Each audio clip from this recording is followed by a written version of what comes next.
నమస్తే. మీ పేరమ్మా? నా పేరు సాయి అండి. ఏం చేస్తారు? నేను హౌస్ వైఫ్ అండి. సాయి గారు ఏంటి మరి ఇరిగేషన్ డిపార్ట్మెంట్ మంత్రి ఎవరో తెలుసా మీకు? ఇప్పుడు చేస్తున్న జరుగుతుంది. తెలుసండి, నిమ్మల రామానాయుడు గారు. మరి గత ప్రభుత్వం మంత్రులు తెలుసా మీకు? తెలీదండి. అదేంటండి? నాకు గత ప్రభుత్వంలో ఎవరు పాలన చేయలేదు కాబట్టి నాకు ఎవరు తెలియదండి.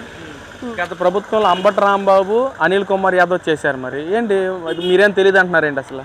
అంటే ఇప్పుడు మనం పని చేసామంటే ప్రజలకు తెలియాలి. మాకు మేమే చేసాము, మేము చేసామని 10 సార్లు వాళ్ళు డప్పు కొట్టుకుంటే అది తెలియదు కదండి. వాళ్ళు ఏం పని చేస్తారనేది ప్రజలకి తెలిస్తే గుర్తుపెట్టుకుంటారు. పలానా అంబటి రాంబాబు గారు, పలానా ఇంకొకరు ఇలా చేశారని గుర్తుపెట్టుకుంటారు. వాళ్ళు పనులు చేయకుండా పెత్తనాలు చేసే వాళ్ళ గురించి ప్రజలు ఎందుకు గుర్తుపెట్టుకుంటారండి?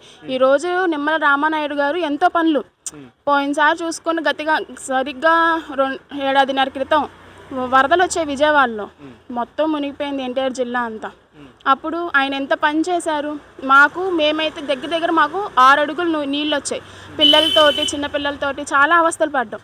మరి ఆయన వచ్చి పూనుకొని ప్రజలు కష్టాలు పడుతున్నారు, సమస్య పడుతున్నారనే కదా. మరి అప్పుడు ఆయన నాకెందుకులే ప్రజలు ఎటుపోతే అటుపోయారని అనుకోకుండా ప్రజలు కష్టపడుతున్నారని వానల్లో రాత్రింబగలు నుంచొని వంతెన అది కూలిపోతే ఆనకట్ట ఇరిగిపోయి నీళ్ళన్నీ వచ్చేస్తే దాన్నంతా పూడ్చి ప్రజలకి ఎంతో సహాయం చేశారు కదా. ఇప్పుడు పని చేయడం అంటే ప్రజలు 100 సార్లు చెప్పుకునేటట్టు చేయడం పని. పద్దాక మేం చేసామని వాళ్ళ డప్పు వాళ్ళు కొట్టుకుంటే అది పని చేసిన తీరు కాదు కదా. ఇప్పుడు నిమ్మల రామానాయుడు గారు అనేది సమస్య ఎక్కడుందో ఆయన వెళ్తున్నారు. ప్రజలు ఆయన దగ్గరికి రావడం కాదు, ప్రజల వద్దకే ఆయన వెళ్ళి ఎక్కడ ఏ సమస్య ఉంది, ఎక్కడ ఎలా ఏం జరుగుతుందని ఆయన వెళ్ళి దాన్ని పరిష్కరించి ప్రజలతో ఆయన ఉంటున్నారు కాబట్టి ఆయన గుర్తుపెట్టుకుంటాం మేము. అంటే మేడం, ఇక్కడ మనం చూసుకున్నట్లయితే వెలుగొండ ప్రాజెక్టు పనులు శరవేగంగా చేస్తామన్నారు కూటమి ప్రభుత్వ నాయకులు అని చెప్పి మాటలు కూటమి ప్రభుత్వ నాయకులు అంటూ ఉన్నారు. ఏంటి మీ ఒపీనియన్ ఏంటి దాని మీద? అంటే పనులు చేస్తా ఉన్నారా దాని మీద? చేస్తున్నారు కదండి. ఇప్పుడు వెనుగొండ ప్రాజెక్టు చేస్తున్నారు ఎవరు? నిమ్మల రామానాయుడు గారు చేస్తున్నారు కాబట్టే కదా. ఇప్పుడు రేపు అది టన్నెల్ 2 అనేది ఓపెన్ చేస్తే కడప, నెల్లూరు ప్రజలకి నీటి కొరత అనేది ఉండదు. వాళ్ళు తాగడానికే కానీ, సాగు చేసుకోవడానికే కానీ ఏదైనా సరే. ఇప్పుడు ప్రభుత్వం పని చేస్తుందని చెప్పడానికి ఎన్నో నిదర్శనాలు ఉన్నాయి. ఇప్పుడు గత ప్రభుత్వంలో జగన్ హయాంలో మరి చేస్తామన్నారు, అది ఆ ప్రాజెక్ట్ చేయలేదు. అమరావతి అన్నారు, అది చేయలేదు. వాళ్ళు చూసుకుంటే అసలు ఏ పని చేయలేదండి. మాటలకి చెప్పడం తప్ప వాళ్ళ చేతల్లో చేసి చూపించిన పని ఏదీ లేదు. అంటే ఎందుకని వైసీపీ నాయకులు ఇటు ప్రాజెక్ట్ విషయాల్లో కానీ, డెవలప్మెంట్ విషయాల్లో కానీ మీరు అన్నట్లుగా ఎందుకని వాళ్ళు చేయలేకపోయారు అనుకోవచ్చు? అసలు వాళ్ళకి రాదండి. ఫస్ట్ ముందు ఎలా పాలించాలి, ఎలా ప్రజలకి ఏ సమస్య అనేది ఎలా తీర్చాలి అనేది వాళ్ళకి రాదు, వాళ్ళకు తెలీదు. సరే తెలుసుకొని ఒక పెద్ద మనిషి వచ్చి చేస్తుంటే ఆయన్ని ముమ్మార్లు వేలు పెట్టి చూపించి ఆయనకి ఇది చేయట్లేదు, అది చేయట్లేదు అని ఆయన అనడం తప్ప వీళ్ళు ఏం చేశారు, అసలు మేమేం చేసేదని ఒకసారి కూడా వాళ్ళ వైపు వేలు పెట్టి వాళ్ళు చూసుకునే రకాలు కాదు. వాళ్ళున్న హయాంలో ఏం చేశారు అంటే ఒక తల్లికి వందనం ఇచ్చారండి. ఎలా ఇచ్చారు? అది అమ్మఒడి ఇచ్చారు. ఎలా ఇచ్చారు? ఇలా ఇంట్లో ఎంతమంది పిల్లలు ఉంటే అంతమందికి ఇస్తామన్నారు. అటు ఇటు తిరిగి ఒక పిల్లకే వేసారు. ఏంటి వాళ్ళు ఇది పెన్షన్ పెంచుతామన్నారు. ఏది ఆయన ఉన్న ఎన్ని సంవత్సరాలు ఉన్నారో అన్ని సంవత్సరాలు 250 పెంచుకుంటూ వెళ్ళారు. వాళ్ళకి ముందు పాలన చేయడం రాదు. ప్రభుత్వం ప్రజల్ని ఎలా పరిపాలించాలో తెలీదు. ఏంటి రాష్ట్రాన్ని, దేశాన్ని ఎలా బాగు చేయాలో తెలీదు. ఇవన్నీ తెలియని వాళ్ళే కదా. ఇప్పుడు మనకు తెలియని వాళ్ళు మనకు తెలియని పని అవతల వాళ్ళు చేస్తే ఏం చేస్తాం? వేలు పెట్టి చూపిస్తాం. అరే వీళ్ళు మనకన్నా మంచి పని చేస్తున్నారు కాబట్టి వాళ్ళ మీద ఎలిగేషన్స్ రేపాలి కాబట్టి వేలు పెట్టి చూపిస్తాం. ఆ హయాం జగన్ ప్రభుత్వం చేసే ప్రతి ఒక్కరు అలాంటివి ఎలిగేషన్స్ చెప్పడం తప్ప వాళ్ళకి ప్రభుత్వం పనిచేయడం చేత కాదు. అంటే ఎందుకని ఇటు డెవలప్మెంట్ పరంగా కానీ ఏదైనా కంపెనీస్ వచ్చినా జగన్మోహన్ రెడ్డి వల్లే వచ్చినాయని చెప్పి వైసీపీ నాయకులు కానీ ఇటు జగన్మోహన్ రెడ్డి గారు మాట్లాడతాం. మనం చూసుకున్నట్లయితే గతంలో గూగుల్ డేటా సెంటర్ విషయంలో కానీ, భోగాపురం ఎయిర్పోర్ట్ విషయంలో కానీ ముందేమో అసలు భోగాపురం ఎయిర్పోర్ట్ విషయంలో ఎర్రబొస్సురా అని ప్లేస్కి ఎయిర్పోర్ట్ దేనికని చెప్పి మాట్లాడారు. తర్వాత అది నా క్రెడిట్ వల్ల వచ్చిందని చెప్పి మళ్ళీ మాట్లాడారు.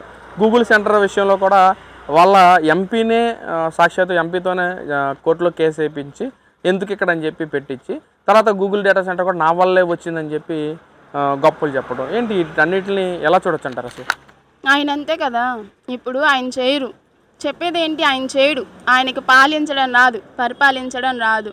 కానీ పక్కనోడి గెలుపుని ఆయన జోబులో వేసుకొని నేనే చేశాను, ఆ గెలుపుకి కారణం నేను లేకపోతే అసలు ఈ దేశం, ఈ ప్రపంచమే లేదు అన్నంత ఫీలింగ్లో జగన్మోహన్ రెడ్డి ఎప్పుడు బతుకుతూనే ఉంటాడు. ఆయన ఆలోచన ఇంకా పెరగలేదు. ఆయన మనిషి పెరిగాడు కానీ బుర్ర పెరగలేదు అన్నట్టు ఆయన బుర్ర అక్కడే ఆగిపోయింది. చిన్నపిల్లోళ్ళలాగా వాళ్ళు గెలిస్తే నా వల్లే గెలిచారు, ఒక టీంలో ఉంటే వాళ్ళ టీం అంతా వదిలేసేసి నా ఒక్కడి వల్లే గెలిచారని ఆయన గొప్ప ఆయన చెప్పుకోవడానికి తప్ప జగన్మోహన్కి ఇంకోటి ఏది చేత కాదనేది నా ఉద్దేశం.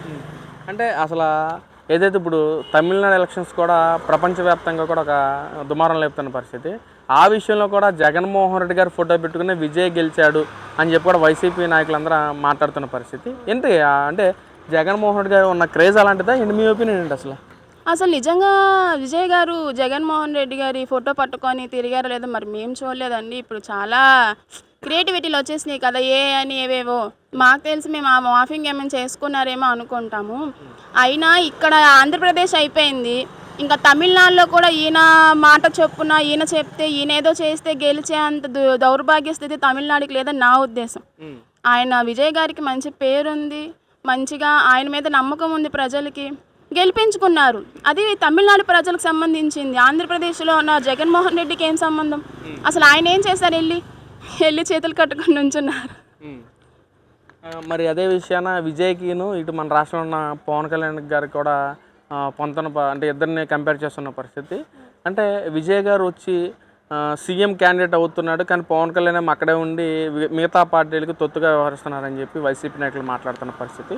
నేను దాని మీద మీ ఒపీనియన్ ఏంటి? అసలు తొత్తులంటే వైసీపీ కార్యకర్తలే కదండి. ఇప్పుడు ఎటు గాలి వీస్తే అటు వెళ్ళినట్టు వైసీపీ కార్యకర్తలు ఎవరు గెలిచినా ఏ మంచి పని చేసినా మేమే చేసామని చెప్పుకునే వాళ్ళు తొత్తులు.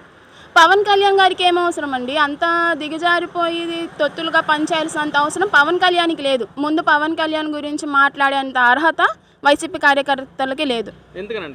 ఎందుకంటే పవన్ కళ్యాణ్ గారు ఆయన ఎంతో వచ్చిన తర్వాత ఎన్నో పనులు చేశారండి. రోడ్లు వేశారు, చిన్న పల్లెటూర్లకు వెళ్ళి ప్రజల దగ్గరికి వెళ్ళి మరి చిన్న చిన్న గ్రామాలకు వెళ్ళి రోడ్లు వేసి ఎన్నో మంచి కార్యాలు చేశారు.